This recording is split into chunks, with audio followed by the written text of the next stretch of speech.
목동에 있는 모 교회의 권사님 한 분 이야기가 잡지에 실려서 봤어요.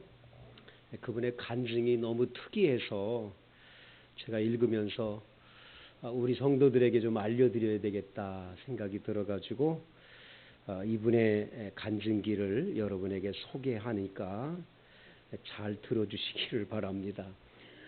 이 권사님의 아드님이 동안이라는 아이가 있었는데 4살 된 아이예요. 4살 된 아이가 갑자기 엄마 자전거 타고 올게 그러면서 바깥에 나가서 자전거를 타러 나갔는데 자전거를 타고 나간 지 1시간 2시간이 돼도 안 돌아와요. 엄마가 걱정이 돼가지고 바깥에 나와가지고 동안아 동안아 부르면서 다니는데 동안이는 보이지가 않습니다. 저녁 해가 뉘엿뉘엿져서 깜깜할 때까지 아이는 안 돌아와요. 이 엄마 권사님은 완전히 정신이 나간 것 같아가지고 경찰서에 가서 아들 사진을 보여주면서 우리 아들 동안이를 잊어버렸는데 좀 찾아달라고. 경찰들이 어느 천지에서 찾겠어요. 알겠다 그러고는 그냥 접수만 해놓고는 아무 소식이 없는 거예요. 이런 지 1달이 지나요. 1달. 아이가 유괴당했는지 죽었는지 어떻게 됐는지를 모르는 거예요. 이분이 할 수 있는 건 딱 한 가지밖에 없어요. 예배당에 와가지고 밤새고 잠이 안 오니까 철야기도 하면서 아들 동안이 좀 보내달라고 그렇게 울며 하나님 앞에 기도를 해요. 그 소식을 들은 교인들도 너도 나도 찾아와가지고 같이 철야하면서 몸부림을 치면서 그렇게 기도를 열심히 했습니다. 그런데 기도한 지 45일째 되던 날에 하나님 앞에 기도하는 가운데 환상이 보이는 거예요. 환상이. 어떤 환상이 보이냐? 고아원 건물의 사진이 다 보여져요. 건물 고아원인데 그 입구에 어느 고아원이라는 이름이 딱 써 있고 들어가는 이 모든 그 길에 신장로까지 전부 다 보이는 거예요. 그리고 맨 마지막에 뭐가 써 있냐? 수원이라는 글자가 나와요. 수원. 수원 어디에 이 보육원이 있나 보다. 이래가지고 이분이 다음날 아침 일찍이 차를 타고 가는 거예요. 수원에 도착을 해서 딱 도착한 다음에 하나님 앞에 정거장에서 내려서 기도를 해요. 하나님 아버지, 제가 이제 아무 택시나 탈 텐데 택시 기사에게 어젯밤에 보여줬던 환상 중에 보여진 그 보육원을 말할 때 기사 선생님이 그 보육원이 어디 있는지를 알고 데려다 줄 수 있게 해 주세요 하고 기도를 했어요. 그리고는 딱 기도 끝난 다음에 택시가 와서 딱 올라타서 기사에게 어느 보육원으로 가고 싶은데 저는 초행길입니다. 혹시 아십니까? 그랬더니 그 기사가 그러는 거예요. 아유 외곽에 그 보육원이 있다고. 걱정하지 말라고. 내가 데려다 주겠다고. 그래가지고 택시를 타고 갔는데 그 고아원의 입구에 딱 도착해 가는데 그 신장로와 그 나무들과 거기 보육원의 이 이름까지 정확하고 그 건물의 색깔까지 정확한 거예요. 하나님이 보여준 환상 그대로인 거예요. 고아원 안에 들어가가지고 문을 딱 열었는데 쪼물하게 아이들이 모여놓고 막 노래를 부르는데 딱 보니까 아들 동안이가 거기 앉아 있는 거예요. 이 권사님이 그 아들을 부둥켜 하고 막 엉엉 울고 아들도 울고 같이 울었어요. 나중에 알고 봤더니 얘가 자전거를 타고 한없이 가다가 집이 어딘지를 모르니까 못 찾아간 거예요. 그러다가 어떻게 수원에 가는 아저씨 한 분이 야, 너 왜 이러냐? 같이 가자 그러고 그냥 태우고 가가지고는 수원에서 애를 내려다 놓고 그냥 가버린 거예요. 얘는 수원 가서 어디 갈 데가 없으니까 거기서 막 울다가 나중에 경찰서에 이게 애를 인계가 돼가지고 보육원 안에 들어가 있던 거죠. 그 보육원 안에 있는 원장이 엄마인 권사님한테 그러더래요. 우리 보육원에 이렇게 어린아이가 들어오면 1달 정도만 있게 하고 한 달 이후에도 어머니가 안 들어오면, 아버지가 누구나 찾으러 안 오면 이 아이는 입양을 시킵니다. 뭐 해외에 입양시키든지 아니면 국내 어느 사람이든지 와서 아이를 데려갔다는 사람에게 입양시킵니다. 마침 이 아이는 저 절에 있는 스님이 와가지고 이 아이를 데리고 간다고 다 해놨는데, 아유 생모가 오셨으니 생모한테 인계해야지요. 그래가지고 법적 절차를 다 해가지고 이 아이를 데리고 집에 와서 이 아이를 아주 훌륭하게 키운 이야기를 간증에 써놓은 것을 봤습니다. 여러분, 하나님 아버지의 관심은 어디에 있을까요? 물론 여러분이 예배드리는 이 시간에 하나님은 이곳에 임재하고 계시고 여러분 예배를 받으시죠. 근데 하나님의 궁극적인 관심은 어디에 있을까요? 내 아들이 잃어버려져서 한데 끝도 없는 고아원에 가 있다면 부모의 심정은 언제나 사랑하는 아들, 사랑하는 딸을 그리워하며 그 아이들이 돌아오기를 기다리는 거 아니겠어요? 하나님 아버지의 마음은 이 지구상에 있는 수많은 사람이 살고 있는데 그 영혼들이 저 지옥불에 던져져서 죽어가는 영혼들을 한 영혼이라도 건져내 구원시키는 일, 하나님의 아들, 딸이 돼서 살게 하는 그 일을 가장 기뻐하지 않으실까요? 하나님 아버지의 관심은 거기에 있는 줄로 믿습니다. 마치 누가복음에 보면 방탕한 둘째 아들이 부모를 떠나서 허랑방탕하고 있을 때 아버지는 그 아들이 돌아오기를 얼마나 기다립니까? 이 맏아들이 아버지 곁에서 일만 열심히 하면 효도하는 줄 착각하고 있었어요. 근데 이 사실은 진짜 아버지에게 효도하는 아들이라면 아버지가 밤에 잠을 못 자고 늘 밥만 먹으면 동구 밖에 나가서 둘째 아들 오기를 기다리는 아버지의 마음을 생각했다면 둘째 아들은 당연히 수소문을 해서 일하던 거 다 그치고 나가가지고 그 불쌍한 동생을 데리고 와서 아버지 앞에 온전히 앉혀드리는 것이 진짜 효도가 아니었을까요? 그거는 안 하고 그냥 아버지 위해서 일했는데 아버지는 나한테 뭘 주느냐고 얘기하는 그 맏아들이 진정한 효자일까요? 그건 아니라고 봐요. 우리가 교회 일을 하면서 여러 가지 일들도 참 귀한 일이죠. 우리 교회 성도들 가운데도 아주 열심히 일하는 분들 많아요. 생각해 보면 어떻게 저렇게 헌신적으로 일들을 해주시는지 참 고맙지요. 감사하지요. 그런데 여러분, 아버지의 마음은 그것만이 달까요? 하나님 아버지의 관심은 어디 있을까요? 그것은 한 영혼이라도 죽어가는 영혼을 그 영혼을 구원하는 구령 사업이 참 귀한 일인 줄로 믿습니다.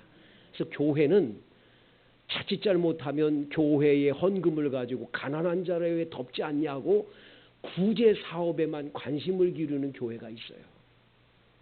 여러분, 그거는 성서적이거나 하나님이 원하는 게 아니에요.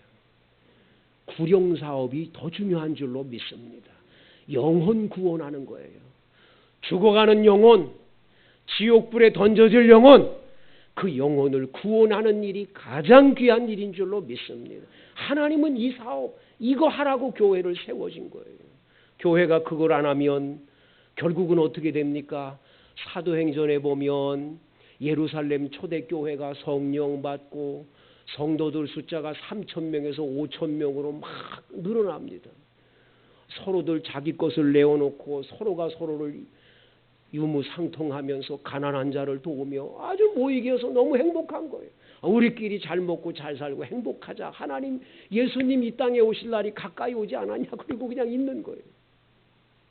그게 좋은 줄 알았어요. 그러다가 어떻게 했죠? 스데반 집사라고 하는 초대 7 집사 중에 한 분인 스데반 집사가 돌에 맞아 순교를 당하는 사건이 일어나요. 순교를 당하고 죽게 되니까 교인들이 다 흩어져 가지고 예루살렘에 머물지 않고 흩어져서 여기저기 다니면서 교회도 세우고 복음을 전해서 예수님의 말씀처럼 오직 성령이 너에게 임하시면 너희가 권능을 받고 예루살렘과 온 유대와 사마리아와 땅끝까지로 복음 증거하는 역사가 나타나게 된 줄로 믿습니다. 여러분, 우리 교회도 마찬가지예요. 이거 사업 이거 안 하면 안 돼요. 이건 우습게 여기고 이건 뭐 필요 없다. 새 가족들 오는 건 뭐 관심도 없다. 교회가 전도를 관심이 없고 복음서 선교하는 일에 관심이 없고 뭐 교회에 왜 가치가 있는 거예요? 교회의 가치는 선교하고 전도하는 일인 줄로 믿습니다. 오늘 성경에 보면 예수님은 12 제자를 따로 세워놓고 이번에는 70명의 사람들을 세워놓으셨습니다. 이 70인을 세워서 이분들을 통해서 각 동네와 각 지역으로 둘씩 앞서 보내셔서 하나님 나라의 복음을 선포하고 전도하도록 둘씩 짝을 져서 지금 보내게 됩니다. 그 둘씩을 짝지어 보내면서 2절 말씀에 추수할 것은 많되 일꾼이 적으니 그러므로 추수하는 주인에게 청하여 추수할 일꾼을 보내어 주소서 하라고 말씀합니다. 이 말은 무슨 말이냐면 전도할 것이 너무나 많은 거예요. 복음 전할 것이 너무나 많은데 일꾼이 부족한 거예요. 일꾼이. 누군가가 가서 이걸 전해야 되는데 안 전하는 거예요. 전할 사람이 없어요. 그래서 주여 추수할 일꾼들을 많이 보내달라고 하나님 앞에 기도하라고 말씀을 하고 있는 것을 보게 돼요. 성도 여러분, 여러분들이 정말로 복음 전할 곳은 상당히 많은데 엄청나게 많은데 여러분들이 전도해야 될 영혼들이 많은데 여러분 그냥 혹시 여러분들은 나 몰라라 하고 있지는 않는지 한번 깊이 돌아보시고 주여 나를 보내주십시오. 내가 이 일을 감당하겠습니다 하는 여러분의 결단들이 좀 있기를 원합니다. 선교사님들도 많이 나가셔야 되고 여러분 전도할 일들이 굉장히 많습니다. 이번에 우리 청년들이 같이 가서 그 신기중앙교회 갔더니 막 그 시골 산골에 좀 불쌍한 아이들, 불쌍한 연세 많은 노인들, 우리 청년들이 가서 둘씩 짝을 져서 그 전도지 돌리고 막 전도하고 사역리 가지고 막 전도하고 그러면서 뭐 복음의 다리 가지고 가서 전도하고 열심히 전도했거든요. 얼마나 그 노인들이 좋아하고 여러분 이렇게 복음 전할 것이 굉장히 많다는 걸 잊으면 안 돼요. 추수할 일꾼들이 필요한 시대입니다. 그런데 여러분 이 전도라고 하는 거 복음 전하는 일을 하면 우리는 그럼 어떻게 삽니까? 여러분 놀라운 일은 하나님은 하나님의 영광을 위해서 일하면 나머지 거는 주님이 책임져 줄 것을 약속하세요. 믿습니까? 한번 보세요. 다 같이 3절 4절 시작. 갈지어다 내가 너희를 보내니 어린 양을 이리 가운데 보냄과 같도다. 전대나 배낭이나 신발을 가지지 말며 길에서 아무에게도 문안하지 말며 갈지어다. 가는데 너희들이 가면 꼭 이리가 양들이 이리에게로 가는 것과 똑같이 그렇게 어려운 곳에 가게 될 거다. 하지만 그 어려운 곳에 가더라도 배낭을 가지고 가지 말고 전대, 돈 주머니를 가져가지 말고 여기 보니까 신발도 가지고 가지 말라고 말씀해요. 우리는 지금 좋은 신발을 신고 다니니까 이거 한 번 신으면 뭐 몇 달씩 가고 몇 년씩 가는 신발도 있지만 여러분 예수님 당시에 겨우 샌들 같은 거 그 뭐 집신 같은 신발들을 신고 다니니까 신발이 금방 헤어지니까 몇 개씩 가져가가 아니에요. 근데 그것도 가져가지 말라는 거예요. 전대에 돈도 돈 주머니 가져갈 필요도 없대요. 배낭 메고 갈 필요도 없대요. 왜 그렇습니까? 너희들이 가는 것, 너희들의 먹을 것과 입을 것과 모든 것 내가 책임져 주겠다는 거예요. 주님이 다 책임져 줄 테니 걱정하지 말라는 거예요. 하나님 나라와 하나님의 의를 구하면 무엇을 먹을까, 무엇을 마실까, 무엇을 입을까 염려하지 않아도 되도록 주님이 다 채워주신다는 약속이 여기 있는 줄로 믿습니다. 여러분들이 사업을 하실 때 본업과 부업을 잘 하셔야 돼요. 예수 믿는 사람은 본업에 충실하면 부업이 잘 되게 돼 있거든요. 근데 이 본업과 부업이 바뀌어지면 곤란해요. 여러분들이 본업에 충실하시면 부업이 잘 되게 돼 있어요. 예를 든다면 여러분이 식당을 한다. 그 식당에 사람들 손님이 많이 와서 밥 먹고 가면서 돈을 많이 남겨주고 가는 여기에만 관심 있으면 이건 부업이야, 부업. 부업에만 관심 있는 거, 본업은 관심 없는 거야. 뭐 어떻게 해야 되냐? 본업은 복음 전하는 일이야. 어떻게든지 손님이 오면 전도지 한 장이라도 전해주고 끝나고 난 다음에 나갈 때 사탕 하나라도 주면서 교회 나가세요. 예수 믿으세요. 전도할 수 있는 마음만 가져보세요. 그냥 여러분들이 입을 열어 복음만 전하면 하나님이 벌떼처럼 구름떼처럼 보내주는 기적이 일어나는 거예요. 별로 아멘이 안 나오는데 여러분 본업과 부업을 절대 착각하지 마세요. 여러분들이 궁극적으로 해야 할 이것 복음 전하는 사역을 충실하면 나머지 것들을 하나님이 책임져 줄 줄로 믿습니다. 어제 그저께 임진강 너머에 고량포라고 하는 곳에 원당이 있더라고. 원당. 그건 원당 교회의 담임 목사님이 저를 찾아오셨어요. 그래서 그 부부하고 만나서 차도 마시고 같이 이야기를 좀 나눴는데 이분이 고량포 원당교회 가서 임진강 너머야. 북한하고 가깝죠. 북한하고 가까운 아주 최전방 지역에서 목회를 하시요. 근데 이 부부가 거기서 목회를 하는데 목회하면서 기적들이 너무 많이 일어나는 거예요. 너무너무 기적들이 많이 일어나는 거예요. 그 중에 하나가 뭐냐. 어느 날 사모님이 예배당 바깥에서 이렇게 풀을 뽑고 계셨대. 풀을 뽑고 있는데 어디서 정말 고급 승용차 한 대가 탁 들어와서 예배당 앞에 서더니 두 부부가 내려서 예배당 안에 들어와서 있더래요.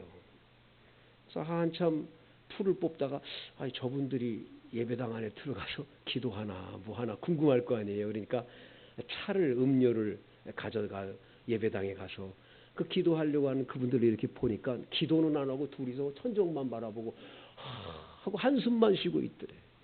그래가지고 차 대접을 해주면서 어디서 왔냐 그랬더니 아무 말을 안 하더래. 그냥 한숨만 쉬고 있는 거예요. 그런가 보다 그래. 밖에 나와서 또 일을 하고 있다가 보니까 점심시간이 넘었는데 그 두 분은 예배당 앉아서 한숨만 쉬고 앉아 있는 거예요.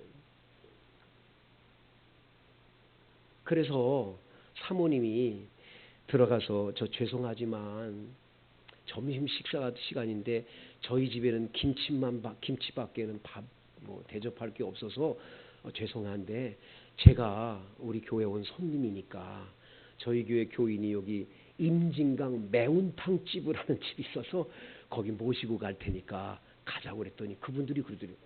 우리를 어떻게 알고 막 밥을 대접하려고 그래요?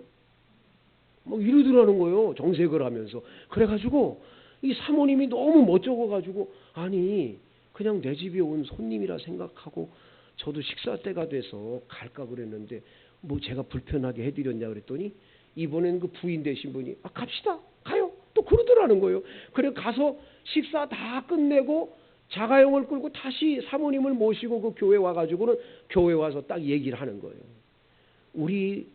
제 직업은 치과 병원의 원장입니다.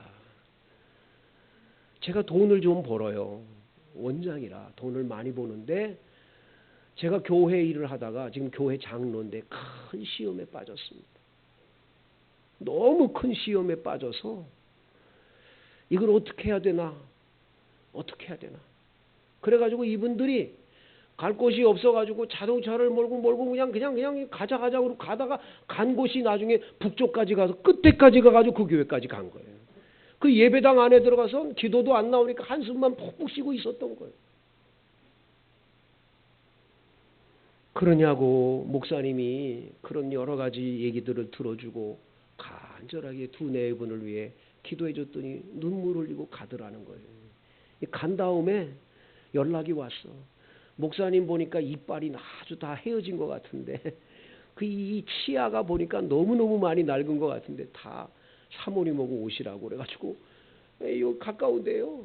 병원에 갔더니 다 치료를 해줘가지고 이빨을 싹 리모델링을 했어.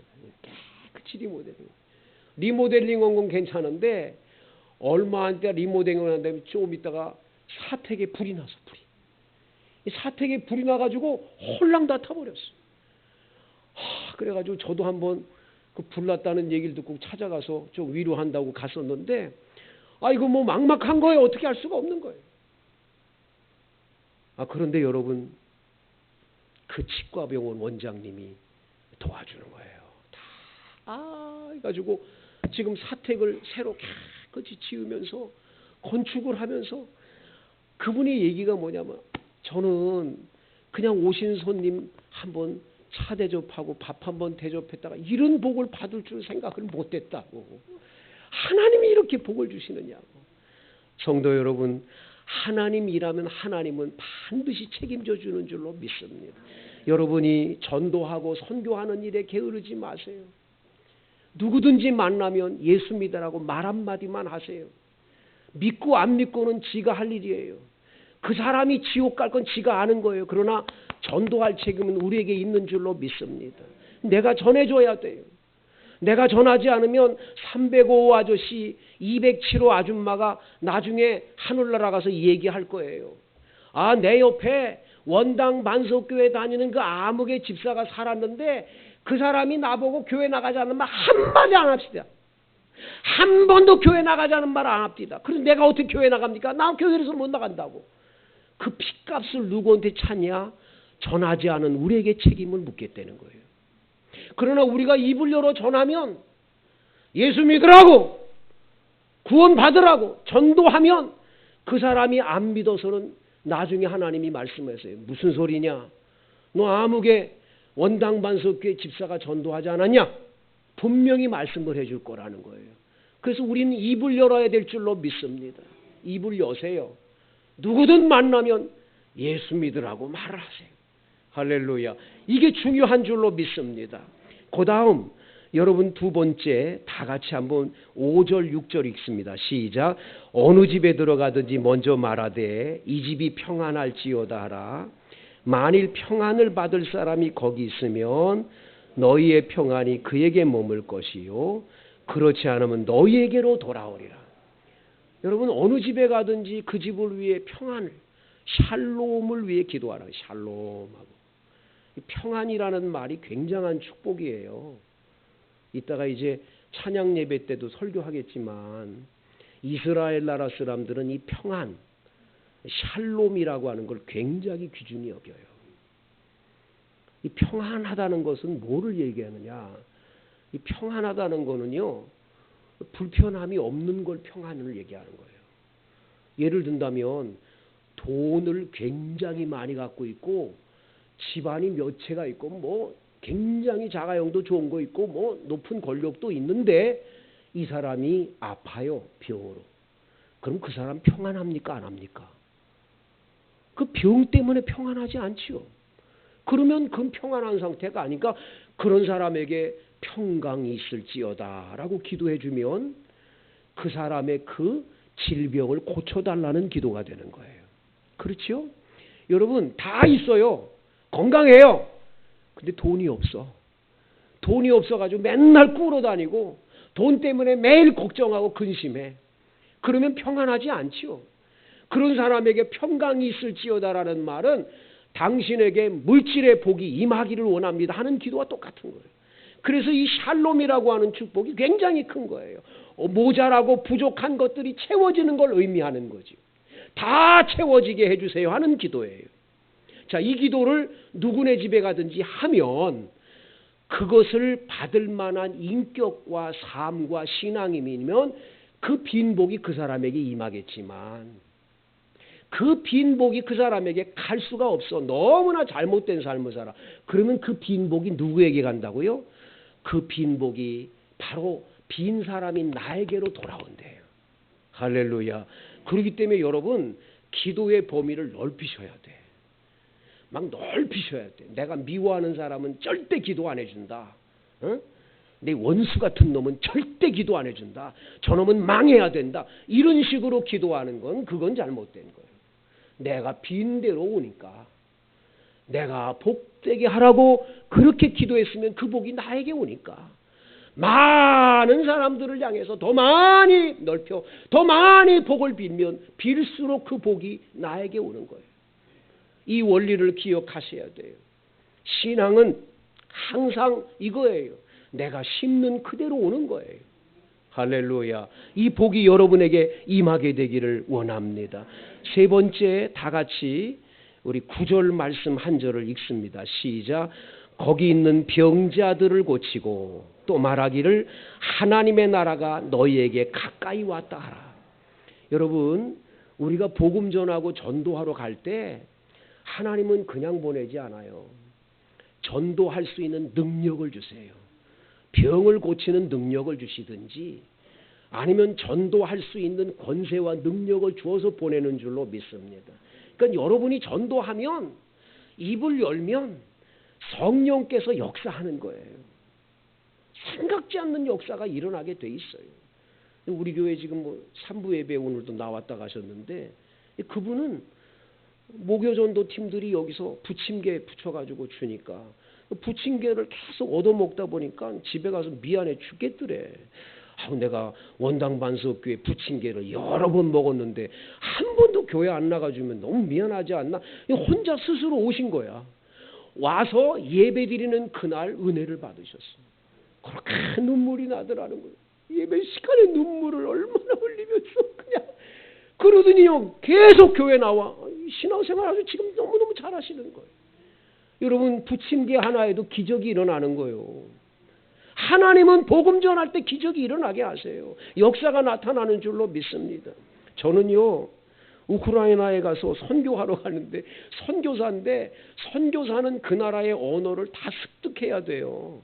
그래서 2년 동안은 그 나라에 가서 선교하지 말래요. 선교사 우리 그 총회에서. 근데 저보고 선배 선교사들이 야 그 언어 배우다가 언제 선교하냐? 그냥 해라. 그래가지고 제가 그냥 아무것도 모르고 내려간 거예요. 사형리 책 하나, 사형리라고 하는 전도지 책자 하나 가지고 그걸 러시아어로 한 거를 가지고 내려갔어요. 가가지고 그 사람한테 읽으라고. 한 장 읽으면 그 다음 장 이렇게. 그 다 읽었어요. 맨 마지막에는 기도문이 나오거든요. 기도 다 했어요. 기도문 읽고 난 다음에 한 사람이 내 손을 딱 잡으면서 나 여기 기록된 대로 믿을래니까 너 어딨냐 이렇게 물어봐요. 그래가지고 전도자가 되는 거예요. 이 사람들이 3명, 7명, 13명 데리고 오기 시작을 해서 예배당이 되는 예배당이. 내 힘이 아니요. 내 능력이 아니요. 뭐 러시아어를 알아요? 뭘 알아요? 아무것도 아니요. 그래 앉아서 뭐만 찬송가만 계속 가르쳐 주는 거예요. 복음도 어떻게 전할 수가 없지만. 그런데 여러분 놀라운 일은 그 사람들이 모여서 엄청나게 놀라운 교회를 이루시는 것을 보게 되는 거예요. 하나님의 역사는 성령에 의해서 역사하는 줄로 믿습니다. 전도는 하나님이 하시는 거예요. 우리가 하는 게 아니라고요. 그런데 이 복음을 전했는데 전도를 했는데 안 받아들이는 동네가 있고 받아들이는 동네가 있어요. 복음을 받아들이는 사람이 있는가 하면 받아들이지 않는 사람이 있어요. 그런 동네, 안 받아들이는 동네는 먼지를 떨어버리래요. 그러면 하나님이 심판대 그 고울 마을이 소돔 땅보다도 더하게 망하게 한다는 거예요. 하나님이 예수 믿으라고 기회를 줬는데 안 믿어요? 오늘 성경 16절을 다 같이 읽어봐요. 시작. 너희 말을 듣는 자는 곧 내 말을 듣는 것이요. 너희를 저버리는 자는 곧 나를 저버리는 것이요. 나를 저버리는 자는 나 보내신 이를 저버리는 것이니라. 그러니까 여러분이 전도할 때 이걸 당당하게 가지셔야 돼요. 전도했어요? 안 받아들여요? 그건 여러분을 받아들이지 않는 게 아니라 반드시 예수님을 안 받아들인 거고, 예수님을 안 받아들였던 곧 하나님을 안 받아들인 거예요. 심판대 앞에 설 때 다 이것이 드러나게 될 줄로 믿습니다. 여러분, 복음 전하면 기적이 반드시 일어나요. 하나님은 지금도 기적의 역사를 계속 일으키고 계시는 줄로 믿습니다. 여러분들이 예수 믿으라고 복음 전하는 일을 계속 하세요. 하다 보면 나머지 것들을 다 책임져 주시고 여러분의 삶에 은혜와 복을 넘치도록 부어줄 줄로 믿습니다. 이 시간 우리 함께 가족 식구들 전도를 위해서 일가 친척들, 아직도 예수 모르는 불쌍한 친구들, 여러분 이웃들, 그들을 그냥 내버려 두면 안 되지요. 예수 믿으라고 꼭 구원시켜달라고 우리 하나님께 기도할 때 기적이 일어날 줄로 믿습니다. 다 함께